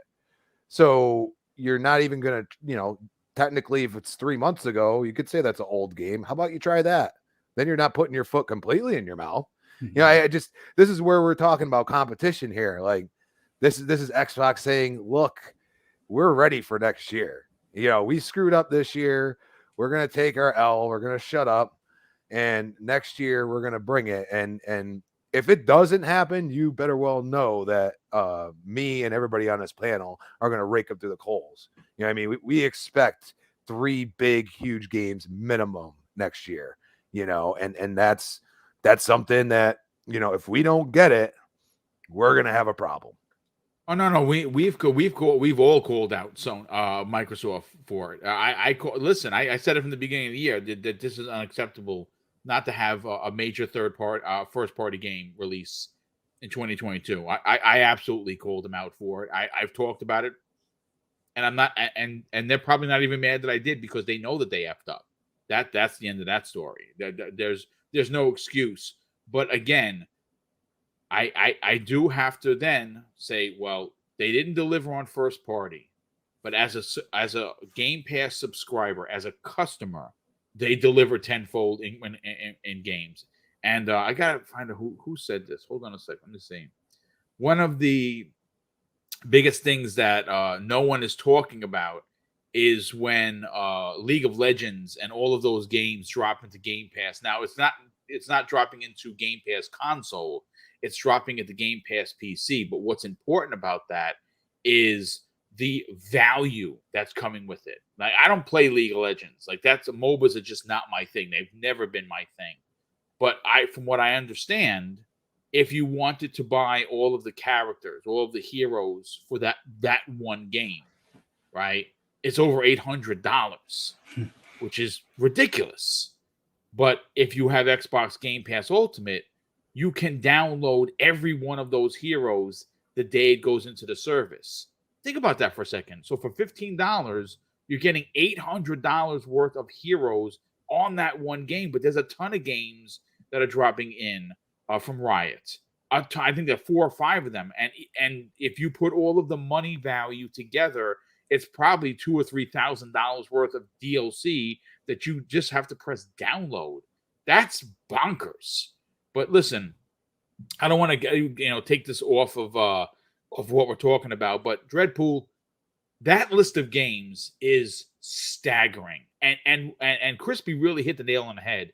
Diversity. There's something there for everyone. And there are a lot of AAA monsters there. What are your thoughts on this list? Games. Are they coming out? Xbox has none. Blah, blah. No, I'm kidding. I mean, come on now. Who isn't excited about these games? You know, I'm not into Souls games, but Life of P, right? Eliza P looks really Liza good, P, there dude. you go, Yeah, Liza P. looks That's really good, interesting. dude. I'll Yeah. try it out. And that's the beauty of this stuff. You know, if you have Game Pass, you can just look at it this way. Don't even look at it as a rental, right? You know, oh, it's a rental. We used to do that You have anyway. the option to buy it if you want, dude. Exactly. Add a discount on top of that. But here's the Add a- best part. Look at it as a glorified demo. You can try it out, and if you don't like it, you can just return it by deleting it off your console. If you like it, guess what? Instead of going back to Blockbuster or Hollywood Video or the other mom and pop stores that might be selling those kind of games too, right along with their rentals or buying that said rental, you can just go right to Best Buy and buy it at a discount. You can, you can go anywhere that they sell these things. If Sears was still around, you could go there and buy it. But and you could just buy it digitally right there while you're at the store. Or you can wait it out and say, you know what? I've played it. I'm done playing it. And now it's coming out of the store. I'm feeling nostalgic for it. I'll buy it now. I'll buy it while it's still in the store before it exits. Or you can just say, you know what? I've played it. I'm done with it. I don't need to buy it no more. I don't, because I have no use for it. And you move on. I mean, that's the choice of these options that you have, and with all these games coming out, it's exciting. It's exciting to see that there's variety there. Yet again, it's so funny how I had to bring it out and lay it out like it's a demo rental. Come on now, but that's people forget about that. It's a choice, and you have plenty of choices or options to choose from. You know what I mean? So you can choose to play these games. And unfortunately, the one option you don't have, as you guys said, was time dilation, where you can just stop time so you can play these games and get them all, done in however long it takes for that time dilation to kick back in and, bring you back to reality. But it is what it is. And it's good to see that there's plenty of games coming out that you'll have access to. And yet again, like I said, I'm not into Souls, but there's some games that are, more and more getting me excited for these type of games. At least try them out and see if maybe this one will let me like a Souls type game, and that's the cool thing. It's not a bro shooter, man. It's a bro shooter console. We're not doing that no more. There's a lot of, and it was bro shooter, and then we were getting the why are we getting these kiddie titles? Yeah, kitty titles and bro dude shooters. Yeah. You know what I mean? And it was, well, yeah, the kiddie titles, I get it. If it's not for you, it's not for you. But guess what? You're trying to bring in the next generation, right? And that's what they're trying to do here. They're trying to bring in everybody from all aspects of life, all aspects of backgrounds, all aspects of interests to the system, right? And this is the ecosystem. It doesn't matter if it's Xbox Game Pass, like a console, TV, or phone, whatever. It's the ecosystem of Xbox, plain and simple. That's why they got rid of Xbox Live, which I believe I heard that they may be bringing back the name Xbox Live, but that's you heard it here. Yeah, well, we'll see. Predictions, watching the trends, watching predictions, like I said earlier. But that's yet again, it's cool to see that this stuff is out there and they're coming, and they have dates, and they have, so I'm just excited, man. I've downloaded everything that I can, and waiting to get into it so I can start playing them. Yeah, my the two problems I have is space and time. Which obviously when you produce 4 live shows per week, 5 per week, it's hard to catch up. But right now my addiction is Gotham Knights, which I'm absolutely loving. But one of the titles, Web Daves, that are left over there was Evil West, which looks, oh my god, I cannot wait for that game. And shout out to Thanaros in the chat where he said that Gungrave. Was it Thanaros that said that? Hold on a second. Who said Gungrave? I don't want to. Sorry about that, Thanaros. Yeah, it was him. Thanaros actually said Gungrave, which, if you don't know, looks, oh my god, so freaking over the top. Is in Game Pass next month as well. But Web Dave reading the list to you, putting the list into the DM. I mean, dude, like, talk about getting your money's worth. Yeah. And again, not capping for the company. If they raise prices, I'll understand because of that kind of value that's being put into the service. I don't like it. But like I said, selfishly, I'm paid up to 2025, so there's no price increase for Boom. Right. That's why I suggest to everyone. But what are your thoughts on the games coming next year?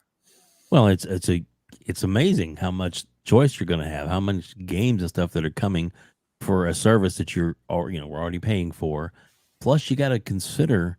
I mean, speculation is that probably during the Keeley show, the award show, there will be an announcement, probably the official announcement for when the family plan will be unleashed on us, and that's gonna. I mean, when the family plan's out there, you have you and 4 other people can have such choice and diversity where you can all play together on the same game, or you can all be playing something different, and something there pretty much for everybody, all different types and likes and stuff that you can try out that you may never have played before. It's going to be right there for you. I mean, lots of great choices, lots of great things, and there's so much more coming that we don't even know about yet. I mean, and you think, first party games. Oh my gosh, with the studios that they've acquired, the ones that they've already got out, and the games we know are coming, the first party is astronomical. How much value that puts in there. I mean, Starfield alone would probably be worth it. But for all that stuff that they're putting in there, all the different games that are coming, it's and like you said, there's still probably maybe 20 or 30 more in that period or more. Yep. Yeah. That are coming that we don't even know about yet, that just hadn't been announced, or from third parties that we just don't know. It's man, it's a really good time to be a gamer, and the benefits of Game Pass are awesome. And somebody in the chat earlier was saying, well, why are they keeping the Bethesda games, not on or keeping them away from PlayStation, but Phil said it best. If it was on, if it's coming to Game Pass, maybe someday, Sony might have to make those adjustments. You just never know. Well, I mean, listen, it's the same way Spider-Man isn't available on any other console other than PlayStation. Look, exclusives matter. Yep. Exclusives are part of the industry, so you don't see me crying about not playing Spider-Man. I bought Spider-Man twice. I platinumed it the first time, and I'm about to platinum Miles Morales right now. So I'll play Spider-Man on the PlayStation 5. That's fine. But here's the problem. The problem is that Microsoft didn't change any of they didn't lie, right? They said we're going to continue to support places that have communities with Bethesda games. You know what they announced just yesterday? That the PlayStation 5 version of the upgrade version for Fallout 4 not only coming to Xbox and PC, it's also coming to the PlayStation 5. And guess how much Microsoft is charging the Sony players? Nothing. 0. That's right. You're getting the upgrade that actually took a full team to develop for, because you're getting an FPS boost, you're getting 4K graphics, you're getting all the bells and whistles, and you're not paying a dime, PlayStation players. In fact, no one is paying anything. And that's the difference. Sony charges us $10 for an upgrade, and Microsoft does a full-on upgrade across multiple platforms, multiple systems, multiple specs, and they're upgrading for the price of free. That's the difference. But yeah, and you know what? It's been teams that want to play the Starfield and Redfall and all these PlayStation players that want to play those games that are that are bitching about it not being available to them, that they have to $15 a month or just $10 a month. You can get on your PC or your phone and you can play it without even having to buy an Xbox. You don't have to buy the console. You don't have to be invested in the ecosystem of Microsoft if you don't want to be. And you can still enjoy these games for as long as you continue to pay. Even if you just pay for 3-4 months just so you can get the game out of your system. those are options that PlayStation will never give you, ever. That's all I got. No, I mean, good stuff. Listen, let's get Fuzzy's opinion on this. But before I do, Fuzz, let me catch up some of the super chats. Gerald Mack, generous friend of the program, not only has been a channel member for an entire year. Thank you, Gerald, for that. He drops a $5 super chat, and he actually says something that's pretty. It's a relevant conversation. He says this PlayStation exclusivity bundle proves that the CMA is in pocket with Sony. It's just disrespectful and blatant arrogance. I know that people disagree with me, and I actually was told, boom, I don't know if it's a good idea if you potentially incite or insinuate that there's corruption. I mean, I call a spade, brother. I said with the comments coming from there are two things I took away from the CMA on phase one. One, they're in pocket and they don't care who knows about it, or they're just ignorant and stupid. And their comments proved either one or the other. So I don't know which is worse. Are is there collusion? Is there corruption? Or are they just ignorant? Are they uninformed? Are they not doing their job? I don't know which is worse. I think that the crime aspect of it, of being in pocket, might be. But again, that's a horse of another color for another conversation. Highlander 001, who's been a member for 2 months, drops a very generous $5 super chat and says, when I started driving, gas was $1.50 and going to the movies on Friday night was $4. Oh my God. So you're as old as I am. I remember that. And that's because I'm old. He says, so prices always go up. Games are no different. Yeah. I mean, listen, I do not agree with raising prices. Not capping for anyone that is a billion-dollar corporation. But there is something to be said about in the conversation that Microsoft since 2017 has been charging the same price for Game Pass, and when they opened up to Ultimate, it's $15. It hasn't changed since. Sony launches their service that is comparable, not certainly as good unless you're a new player. They're charging $3 more, and you don't get day-and-day games. That to me is where I have a real problem. We also have Lucky Mo drops an additional and very generous $10 super chat and says, "I'm a planner for a small electronic. When Microsoft decided to buy ABK, they took a look at the map, and if you think that Starfield and Redfall was not ready for 2022. Microsoft is holding it back until the ABK deal is done." I mean, a lot of people, specifically Everborn Saga, has been saying that for that exact point for quite some time. I mean, is it true? I mean, it would be certainly a good tactic to be like, hey, listen, we have shit. We don't have good games, and ABK deal, and then they released this plethora of games. You certainly could say that, but Fuzzy, let's get your opinion on this, brother, and then we will get everyone out of here. Start your Friday off, or start your weekend off. This list is staggering. This list is unmatched. This list value. I didn't sit down and actually do a dollar-to-dollar value, but it's safe to assume that this is well over $1,000 worth of game, maybe more than that, because I don't know what's a $40 title or a $50 title or a $70 title. I don't know. What for you really jumps off the page with what's coming in 2023? Well, a couple of things, and and it's not a slight at you or anybody else. It's an incomplete list. Like the fact that there's that many games. And I believe it was that's what we know. Yeah, the Dreadpool saying that it's there's like a ton of stuff that we don't even know about. Like one that they just recently made an announcement on was Somerville. Like we knew it was coming, but now we know it's coming next month. So there's going to be tons of those still that are kind of in waiting for like that perfect timing. Like they want to make sure that they got everything going right. Scorn was one of those that kind of got out there early, and they were, pretty active on social media, and then we finally knew like a couple of months back that okay, it's coming out in October.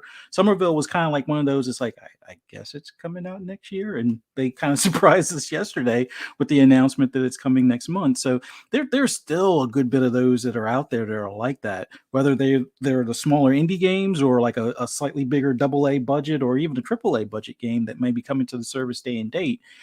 There's just so many things that it's to the point where, and not to make light of the pandemic, but it's going to be a backlog pandemic for Xbox or anybody that subscribed to Game Pass, just in general, for the fact that even if you were to say, okay, let's only release a game a week, which we've seen weeks where they've released 5 and 6 games at a time on the service. So that list alone has you covered for a year if you were to just have a new game each week, which, considering how much free time you may have, some people may not have enough time to even get through a quarter of those games. So it's awesome to see that there's that many already that we are well aware of.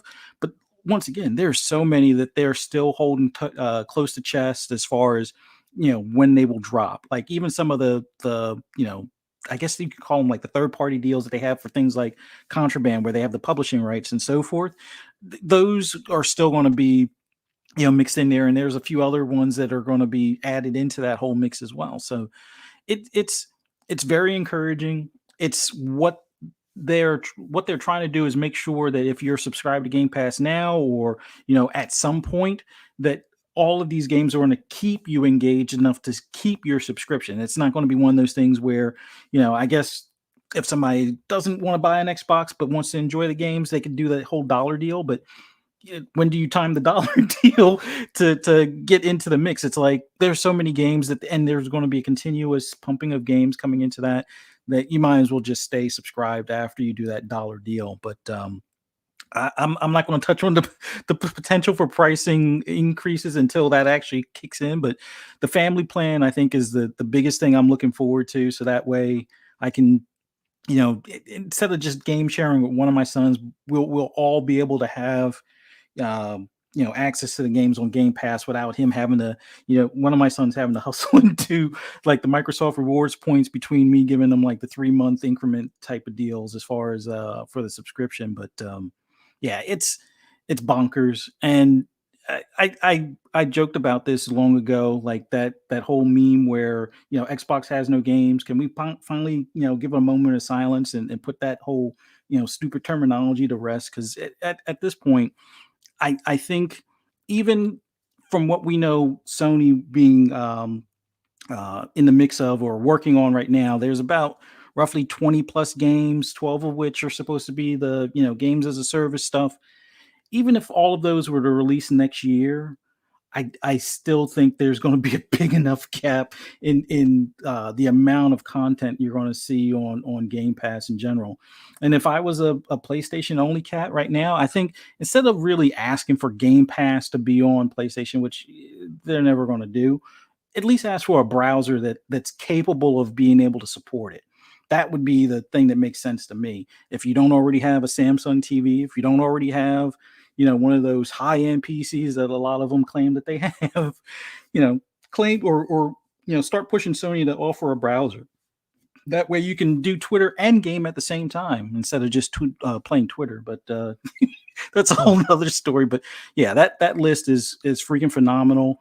And I would say when it comes time to it, when the first party stuff starts coming in at a steady cadence, even if it's like we were joking about it before, where it's like, oh, they could do 4 a year.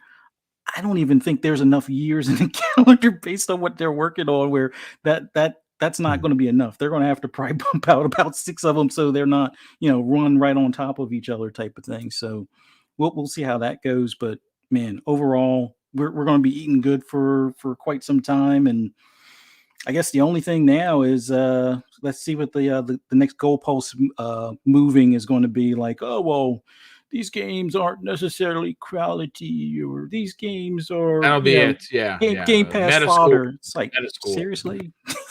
And Fuzzy, I bet that's probably why they don't have a browser, or at least one of the reasons. Obviously for hacking, but they probably they know that if there was a browser capable of logging in and getting Game Pass on it, then Mhm. They probably would. would. Yeah. Yeah. There's no doubt A about it. Yeah. lot of people be doing that on their systems. Yeah. Well, Just saying. listen. At the end of the day, again, I'm not getting $1 every time I say Game Pass. If you're not in this, if you're not in the service, I think you're doing it wrong. Especially even if you are rich, if you have the money and you have the station to be like, yeah, I buy everything. I just put it on my card. I don't care. And they charge it. I don't even know what's in there. Good on you, man. I'm not a hater. I'm a congratulator. But all I'm going to say is that it does. You should be a member of Game Pass just for the sheer ridiculous value.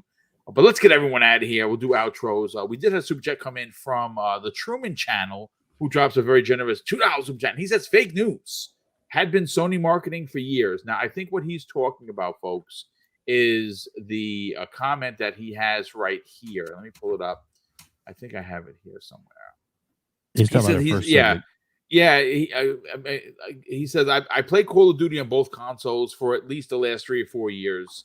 All of these perks on PlayStation have been in place. Yes, it's not fair, but it's not in response to the merger. And I know I never suggested it was. These deals, since they took over marketing rights in the start of this generation, when when Microsoft gave up the marketing rights, which was a terrible mistake, but whatever.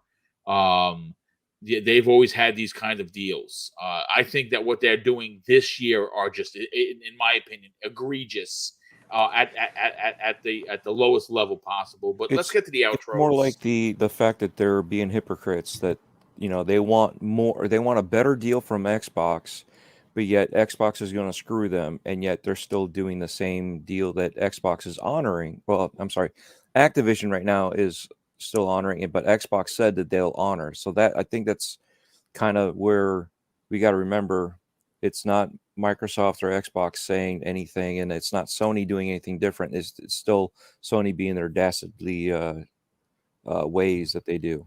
Yeah, no, I absolutely agree. I think it's egregious, especially with the play with PlayStation players and get bonus XP. I think that's opening the door for a lot of trouble. I think you're going to see some real negative stories come out. I was kicked out of a party because I was on Xbox, and I was told that by PlayStation watch, you're going to see. But I hope that doesn't happen. But it's unlikely. It's the internet. It is going to happen because people are just really shitty sometimes. But listen, let's get to the outro. Crispy, sell your brand, brother. Where can people reach out to you on social media? But more importantly, find you on other shows. Gentlemen, always a pleasure. Shout out to the chat at Chris Baum on Twitter, Chris Baum 28 Xbox Live. You can find me on Retro Renegades Tuesday nights, 7 p.m. Primetime Gaming Wednesday, 7 p.m. And the next podcast, 8 p.m. Thursday. And back here when I'm available. See you then. I definitely appreciate that, brother. And it was great to have you here for sure. Dreadpool, throw your stuff up there so we can get everyone to go and find out who Dreadpool is, where Dreadpool is. And you can find him on, of course, youtube.com. You can find him on Twitter at Dreadpool. You can find him at TikTok at Dreadpool. You can find him at HoverGG at Dreadpool as well. You also find him on, of course, Breaking Bread with Dread. That's his own show that he does. You can find on YouTube. But he's also a part of Gaming Beyond the Box each Wednesday, and that is on Wilmy Hood's channel, 8 p.m. Eastern Standard Time. Thanks for being here, brother. Appreciate it. Oh, no, thank you. Yeah. So as always, thank you everyone in chats. DMs are always open in case you need a vent or talk about something. Not a professional, but just lending an ear. So if that's what you need, then I'm happy to help. I'm sure everybody else, as I said before, on the on the panel here would, on the same situation, they would lend an ear to do what they can. Also, because we are in Halloween, I haven't been doing as much, but once Halloween is over and we're packed up, be prepared. I got the train ride, the Haunted Trail walkthrough, both in directed view and in 360 VR views. So nice, dude. That'll be dropping on Sunday. Nice, So, nice. Well, definitely definitely go and check that out because those are really cool. And again, it's unusual. The work that he does is good, but it's also not your standard fare, which is why it's even more impressive. Thank you so much for being here. Web Dave, sell your brand, brother. You got a new interview that is going live. Talk about where they can check out your incredible interviews, and you have quite a few of them. Some of the industry's absolute finest, and more importantly, where can people reach out to you and strike up a conversation on social media? Thanks, buddy. Yeah, it's Outbreak podcast. You can do that search in YouTube, and but Boom's nice enough to put the link in the description below. You can just click on that. If you can, go through and subscribe to my channel. It doesn't cost you a dime to subscribe, and lots of great interviews. I've got 3-Bit coming up on Monday on Halloween. Going to be a great interview. I'm telling you now. He is a very interesting cat. He has got a lot of cool stuff. That is the complete package. When I tell you, like, that's a handsome like young man. Fable. He's smart, and he's one of the nicest people that I know. Honestly, he's such a good kid. I couldn't be more happy for his career, and that dude is talented. When I tell you, exactly, and And Boom, that's an understatement. yeah, Boom. We need to make sure everybody comes on Halloween for Breakfast with Boom. That's because right. not We're giving only away that, $200 worth of gift cards, 8 of them, 8 $25 gift cards. Oh for yeah, the new episode of the Xbox Lunch Break Special, and then later that week on Breakfast with Boom, which I believe is going to be our 1,000th video on YouTube since we started. We're giving away $300 for Mrs. Boomstick's birthday bash. That's right, 6 $50 gift cards. The first 3 go to channel members, and the next 3 go to anyone that gets picked by the picker that is in the live chat. So yes, thanks so much for that, brother. Oh, no problem. And also, last thing is that I know for a fact that on Monday's show that since it's Halloween, Fuzzy Belvedere is going to dress up in costume, and was going to be well, he didn't turn his camera on. Oh, that's no fun. Love you, Fuzzy. Love you, Fuzzy. I love it. Good stuff. Well, listen, Dave, love to have you here, brother. Thanks, Can't man. wait to sit down with you and chat it up on Monday. I'm going to be working on that show, obviously, this weekend, and appreciate you being a part of that. And last, no way least, Fuzzy Belvedere, brother, sell your brand. Talk about your incredible YouTube channel that is the best place for all of your racing news, reviews, and opinions. And where can people find you on other podcasts and reach out to you on social media? I just want to thank you guys for having me on. It was awesome being on here with you guys, and thank you for everyone in the chat that joined us and interacted with us. And hey, for any of those that catch us on replay later on, definitely appreciate you spending the time here. For those that want to hear my endless rambling on anything gaming related, mainly racing and even some third-person shooters like Division, just follow me on Twitter at Fuzzy_Belvedere. You can also find me on Xbox Ultimate later on tonight at 9 p.m. Eastern on Fun Speculations channel. The Shop Podcast tomorrow night at 9 p.m. Eastern Standard Time on PTK Blam's channel. On Monday, right back here on Double Barrel Gaming with Boom, Web Dave, and Crazy Lou and Crazy Louie on the Xbox lunch break special at 12 p.m. Eastern Time, and then later on that evening on FSP on Fun Speculations channel at 10 p.m. Eastern Time, and then right back here Friday morning 10 a.m. on Breakfast with Boom with these guys. Yeah, well, brother, great to have you a part of this show. And ladies and gentlemen, a huge thank you to all the super chats that constantly come in, the new channel members that constantly join. We are very, very grateful. Shout out to Mr. Glass in the chat now, and Arcade 4247 says, everyone have a blessed day. Enjoy Call of Duty wherever you're playing this weekend. So thank you so much for being here, brother. Listen, again, the super chats and the channel memberships are huge. They do allow for Mrs. Boomstick and I to do these big giveaways. After these last 2, next week, we have the big one, the granddaddy, the largest giveaway we've ever done in the history of the channel, which will be 5 years old, November 3rd, 2022. We're giving away $1,000 on a Breakfast with Boom. 500 is going to be up for grabs for channel members exclusively, and the other 500 will be doled out to anyone that is live in the chat for Mr. and Mrs. Boomstick's holiday special. It's our way of closing out the year in a big way, our way of giving back to the community that has been so generous to us. And it is officially the biggest, most largest giveaway we've ever done in one show. That's right, $1,000. That will be announced towards the Christmas time, where we're going to be celebrating the holiday. And of course, I'm going to close out the show, folks, that with something that's important to me. Hopefully one day it'll be important to you. And that's something that my dad taught us when we were kids. And he would say, Craig, treat others how you want to be treated. And also, it doesn't cost anything to be nice. You live by those rules, son. I can guarantee you're going to have an awesome day. So take care, everyone. And we'll see you next week on the newest episode of Breakfast with Boom.